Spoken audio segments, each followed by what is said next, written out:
ভিড়ের মধ্যে ঠেলাঠেলি করে রথের দড়ি টেনে কলা আর মিছরি খেয়ে সোজা চলে যেতাম জিলাপির দোকানে।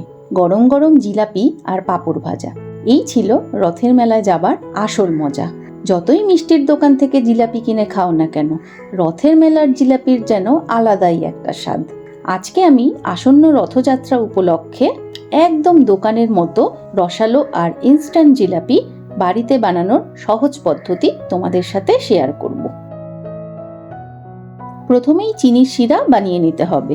এর জন্য আমি এখানে 2 কাপ চিনি নিয়েছি। এবার এই 2 কাপ চিনির মধ্যে 1 কাপ জল মিশিয়ে চিনিটা গলা অবধি নাড়তে থাকবো।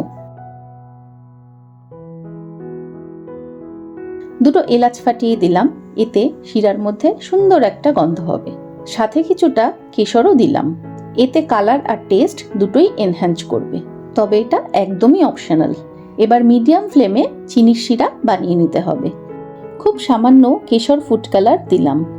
দোকানের মতো জিলাপির সুন্দর রং আনতে গেলে এই রং ব্যবহার করতেই হয়। 10 মিনিট ফোটানোর পর শিরার কনসিস্টেন্সি ঠিক এরকম পাতলা হলে গ্যাস বন্ধ করে দিতে হবে। চিনির শিরা হালকা গরম অবস্থায় ব্যবহার করব, তাই আগে বানিয়ে রাখলে শিরার টেম্পারেচার ঠিকঠাক থাকবে। এবার জিলাপির ব্যাটার বানানোর জন্য একটা মিক্সিং বোলে 2 কাপ ময়দা নিলাম।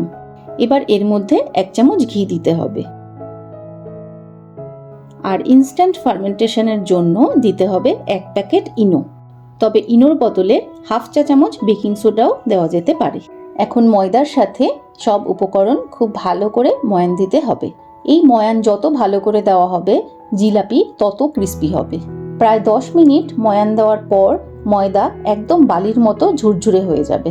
কিছুটা ময়দা হাতে মুঠো করে ধরলে ঠিক এরকম দলার মতো হবে, মানে ময়দার মিক্স তৈরি হয়ে গেছে।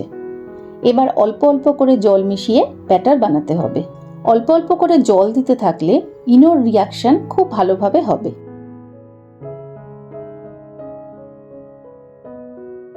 আমার এখানে 2 কাপ মতো জল লেগেছে।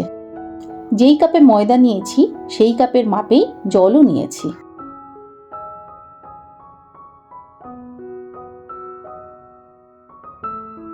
ব্যাটারের কনসিস্টেন্সি ঠিক এরকম হবে, খুব পাতলাও না আবার খুব ঘনও না। ব্যাটার একদম রেডি। জিলাপি ভাজার জন্য বাসন আর তেলের টেম্পারেচার নির্বাচন খুব গুরুত্বপূর্ণ। এর জন্য ফ্রাইং প্যানই সব থেকে বেস্ট, ছড়ানো এবং নিচটা একদম ফ্ল্যাট। এবার এরকম একটা পাইপিং ব্যাগ থাকলে ভালো, না হলে সবার বাড়িতেই দুধের প্যাকেট থাকে, সেটা ভালো করে ধুয়েও ব্যবহার করা যেতে পারে। একটা গ্লাসের মধ্যে এইভাবে রেখে পাইপিং ব্যাগটা উল্টে দিতে হবে, এতে ব্যাটার ভরতে সুবিধা হবে। এবার অল্প করে ব্যাটার পাইপিং ব্যাগে ভরে মাথার দিকটা পেঁচিয়ে নিতে হবে।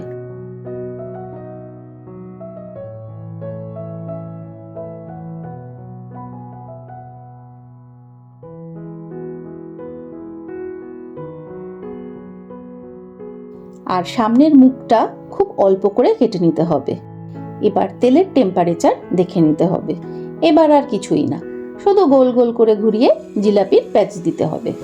একদম হাই ফ্লেমে জিলাপিগুলো তেলের মধ্যে দেওয়ার পরেই গ্যাসের ফ্লেমটা কমিয়ে দিতে হবে। বেশ মজার কিন্তু এই কাজটা। প্রথম প্রথম হয়তো ঠিকঠাক শেপ আসবে না, তবে কয়েকবার প্র্যাকটিস করলেই একদম দোকানের মতো পারফেক্ট জিলাপির প্যাচ খুব ইজিলি দেওয়া যায়। জিলাপিগুলো 2 থেকে 3 মিনিট মতো 2 পিঠ ভেজে নিলেই হয়ে যাবে। তবে জিলাপি যেন খুব লালচে হয়ে না যায়। এবার ভাজা হওয়ার সঙ্গে সঙ্গেই গরম জিলাপিগুলো ঈষদুষ্ণ চিনির শিরায় 1 মিনিট ডুবিয়ে রাখতে হবে। 1 মিনিটেই জিলাপি রস টেনে টইটুম্বুর হয়ে যাবে।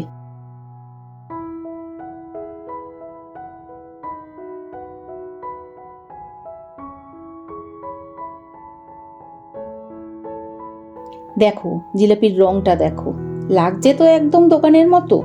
দেখো কতটা সহজ জিলাপি বানানো। মন চাইলেই খুব সহজে 1 কাপ ময়দা আর 1 কাপ চিনি দিয়েই বাড়িতে বানিয়ে ফেলা যায় একদম দোকানের মতো কুরকুরে জিলাপি। এইভাবে সবটুকু ব্যাটার দিয়ে বাকি জিলাপিগুলো ভেজে শিরায় ডুবিয়ে নিতে হবে।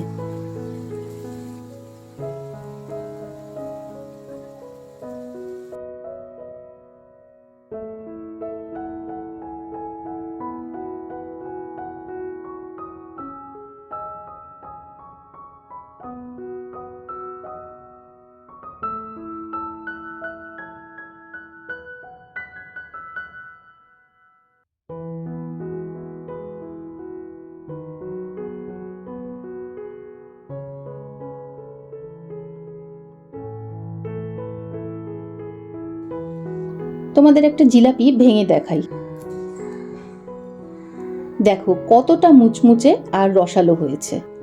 না বললে কেউ বিশ্বাসই করবে না যে এগুলো বাড়িতে বানানো নাকি কিনে আনা হয়েছে। তাহলে আর দেরি কিসের, ঝটপট ইনস্ট্যান্ট জিলাপি বাড়িতে বানিয়ে ফেলো আর পরিবারের সকলকে চমকে দাও। আশা করি আজকের ইনস্ট্যান্ট জিলাপির রেসিপি তোমাদের ভালো লেগেছে। ভালো লাগলে লাইক, কমেন্ট ও প্রিয়জনদের সাথে শেয়ার করার অনুরোধ রইল। আর আমার চ্যানেলটা সাবস্ক্রাইব করে পাশে থেকো কিন্তু, তবেই না আমি আরো নতুন নতুন রান্না তোমাদের সাথে শেয়ার করার উৎসাহ পাবো। সকলকে রথযাত্রার অনেক শুভেচ্ছা জানিয়ে আজকের ভিডিও এখানেই শেষ করলাম। সবাই ভালো থেকো।